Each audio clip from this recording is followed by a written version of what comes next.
अस्सलाम वालेकुम दोस्तों, उम्मीद करते हैं आप सब खैरियत से होंगे और आप सबको एक बार फिर वेलकम करते हैं आईएलएस में एक और नई वीडियो के साथ। और बेसिकली थोड़ी सी माजरत, कुछ दिनों से गायब थे, कोई वीडियो नहीं आ रही थी, तो थोड़ा सा एक बिजी सीजन चल रहा था जिस वजह से वीडियोस नहीं आ पा रही थी।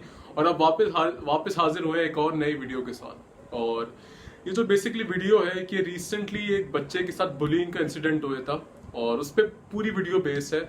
और इस चीज़ पे आज बात करेंगे, इस टॉपिक पे थोड़ा सा डिटेल्ड एक्सप्लेनेशन में बात करेंगे। और ख़ास करके ये जो वीडियो इंपॉर्टेंट है माँ बाप के लिए, यंग जनरेशन के लिए और उस्तादों के लिए, ताकि वो इस चीज़ को समझ पाए और अपने बच्चों में वही चीज़ कल्टिवेट कर पाए। तो विदाउट फर्दर डिले आप पहले इस वीडियो को देखें।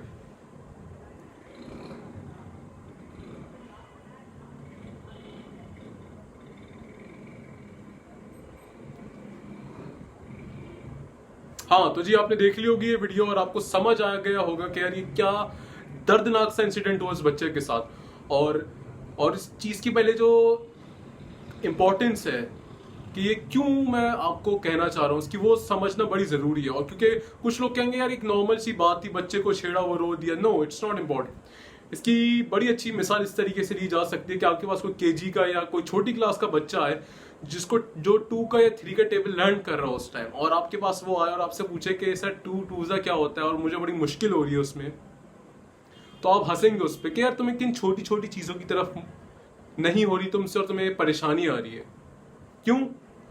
और आप उसका मजाक इसलिए उड़ा रहे हैं क्योंकि आप थोड़े से मेच्योर हो गए, आप एक बड़े स्टैंड पॉइंट से देख रहे हैं और आप उस फेज से गो थ्रू हो चुके हैं, तो आपके लिए वो 2 का टेबल ईजी रहेगा। लेकिन क्या वो उस बच्चे के लिए ईजी रहेगा? ये नहीं, बिल्कुल भी नहीं। क्यों? क्योंकि वो अभी उस फेज में है कि उसके लिए वो 2 का टेबल भी मुश्किल है। और खास करके जो ऐसे इंसिडेंट होते हैं बुलिंग के जिनमें बच्चों को साथ बुरा बिहेवियर किया जाता है, उनको ताने दिए जाते हैं, कुछ भी होता है, तो उनकी पर्सनैलिटी पे बहुत ही ज्यादा नेगेटिवली इम्पैक्ट करते हैं। तो अब बात करते हैं कि जी इन चीजों के करने से बच्चों पे क्या असर होते हैं। तो पहली चीज के जी जितने भी ऐसे लोग के साथ बुलिंग के इंसिडेंट्स होते हैं वो सुसाइड की तरफ ज्यादा जाते हैं। जिस तरीके से आपने इस वीडियो में भी देखा होगा कि वो बच्चा बार बार यही चीज चिल्ला चिल्ला के कह रहा था कि जी मुझे रस्सी दी जाए, give me the rope, I want to kill myself, मैं अपने आप को मारना चाहता हूँ। इंसान को अपने आप से नफरत होना शुरू हो जाती है कि यार मैं इतना बुरा हूँ या लोग मुझे इतना बुरा कह रहे हैं, तो क्या मैं वाकई में इतना बुरा हूँ और मुझे इस दुनिया में एग्जिस्ट ही नहीं करना चाहिए, मुझे अपनी जान ले लेनी चाहिए। दूसरी बड़ी इंपॉर्टेंट चीज जो ऐसे बच्चों के अंदर जो बुली हुए वो होते हैं उनके अंदर ज्यादा पाई जाती है, वो ये है कि वो रिलेशंस फॉर्म नहीं कर पाते, वो ताल्लुक नहीं बना पाते। क्यों? क्योंकि उनका बचपन से जो ताल्लुक का परसेप्शन बिल्ड हो गया वो ये हो गया कि जी कि दुनिया खराब है और दुनिया ने मुझे हमेशा से बुरा कहा है, तो मैं किसी से दोस्ती नहीं करूंगा या मैं किसी से बातचीत नहीं करूंगा और मैं कोई रिलेशंस फॉर्म नहीं करूंगा। और जिस सोसाइटी में हम रहते हैं तो हम एक दूसरे से आइसोलेट होकर नहीं रह सकते, हमें एक दूसरे का साथ भी चाहिए, एक दूसरे के साथ रहना भी है, वर्किंग भी है, तफरी भी करनी है, सब कुछ करना है, तो हम इस सोसाइटी से बाहर नहीं जा सकते। और जो बच्चे उस रिलेशनशिप को कल्टीवेट नहीं कर पाते उनके लिए जिंदगी में आगे बड़ी परेशानियां होती हैं, ना वो अपने पेरेंट्स से सही रिलेशन कर पाते ना किसी और से, और ये अजीब ही क्योटिक सिचुएशन क्रिएट हो जाती है। तीसरा बहुत इंपॉर्टेंट पार्ट वो ये है कि जी इमोशनल डिपेंडेंसी। जब माँ बाप, क्योंकि आपने ये वीडियो देखी तो उसमें इनके माँ बाप जो थे वो मदर थी, वो बड़ा उनपे एक शो कर रही थी, स्ट्रॉन्गेस्ट शो कर रही थी कि यार मेरे बच्चे के साथ ऐसा हुआ है, उन्होंने करेज शो की कि मैंने वीडियो बनाई और शेयर की। लेकिन हमारे यहाँ पाकिस्तान में अनफॉर्चुनेटली ऐसा नहीं होता। हमारे यहाँ अगर ऐसा हो भी तो वो कहते हैं कि जी आप इस बात को दबा दें, इसके बारे में बात ना करें। अब इससे क्या होता है, इससे बहुत ही संगीन इशू आता है। वो ये आता है कि जी एक तो रिलेशन वो फॉर्म नहीं कर पाया, एक ये कि वो सुसाइड करना चाहता है, एक है इमोशनल डिपेंडेंसी। इसका मतलब ये क्या है कि अगर आप उसको सपोर्ट नहीं करें तो दुनिया में कहीं और जाएगा सपोर्ट लेने के लिए, क्योंकि इंसान है ना, उसको कहीं ना कहीं तो हमदर्दी चाहिए। और हमारा मुआशरा ऐसे लोगों से भरा पड़ा है जो हमदर्दी के नाम पर दूसरों का फायदा उठाते हैं।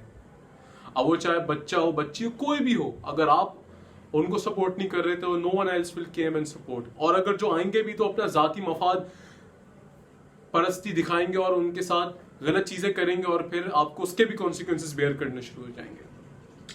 तो ये थी कि उसके असर क्या होते हैं बुलिंग के। अब बात करते हैं कि किन लोगों को बुली किया जाता है ज्यादा। तो जैसा आपने देखा एक बच्चे एक सिंड्रोम से गुजर रहा था जहां उसकी ग्रोथ जो थी वो स्टंड हो गई थी, वो सही से ग्रो नहीं कर पा रहा था, तो वो आम बच्चों से अलग हो गया था। तो ये एक ह्यूमन साइकोलॉजी का पार्ट है कि जो डिफरेंट होता है उसको क्रिटिसाइज किया जाता है, जो अलग होता है उसको बुरा किया जाता है। और ये हमारे मुआशरे का अलमिया है कि हम उस शख्स को गुमराह समझते हैं या गलत समझते हैं जो हमसे थोड़ा सा अलग हो, जबकि ऐसा है ही नहीं। अल्लाह ताला ने हर इंसान को अपने ही अंदर एक मुख्तलिफ बनाया है तो सेम, सारी बॉडी सब सेम है, लेकिन उसको अल्लाह ताला ने एक पर्सनल टच दिया है जो आज से पहले ना किसी इंसान के पास था ना होगा। वो उसकी अपनी कुछ डायनामिक्स हैं जो अल्लाह ताला ने उसमें डाली हैं। तो हमें ये इंकरेज करना चाहिए कि यार जो डिफरेंट है उसको डिफरेंट रहने दें, रादर देन उसको फोर्स करें कि वो कुछ और बने। अब बात आती है कि यार ये ऐसे इंसिडेंट्स पाकिस्तान में तो बहुत होते हैं, इनसे डील कैसे किया जाए। दो तरीके हैं। पहला तरीका ये है कि जी ये हो गया, अब क्या किया जाए। अब हो गया जी, बुलिंग हो गई है, बच्चे को किसी ने मारा या कुछ किया, हो क्या, दोनों बच्चों को बुलाएं जी, दोनों के पेरेंट्स को बुलाएं और बच्चों को जलील ना करें, ना उसको जलील करें जिसने किया है, ना उसको कुछ कहें जिसकी गलती ही नहीं है। क्योंकि हमारे यहाँ क्या होता है, तूने ही कुछ किया होगा, तेरी ही गलती थी, तुझे ही सुननी पड़ेगी सॉरी। तो ये किया जाए कि जी उस बच्चे को बुलाया जाए जिसने की है, उसको अकेले में बैठ के प्यार से समझाया जाए और ये बताया जाए कि जी ये आपका फेलो ह्यूमन बीइंग है एंड आपकी जिम्मेदारी है कि इंसानियत के नाते दूसरे इंसान की इज्जत की जाए, वो चाहे किसी भी बैकग्राउंड से हो, किसी भी रिलीजियस रेशियल बैकग्राउंड से हो। You must respect a fellow human being, पहली चीज। और इसमें ये इंक्रीमेंटल बात है कि जी हो गया, अब क्या करें। आप बुलाएं, दोनों बच्चों को मिलाएं आपस में और ये ऐसे इन्वायरमेंट्स कल्टीवेट करें, टीचर्स पेरेंट्स की ऐसी चीजें बिल्कुल भी ना हो। अब ऐसी चीजों को अवॉइड किया जाए। अब हो ही नहीं ग्रास रूट लेवल पे, एक तो ये जी हो गया काम, अब क्या किया जाए, एक हो ही नहीं वो काम, ताकि अवॉइडेंस की तो बात ही नहीं आएगी।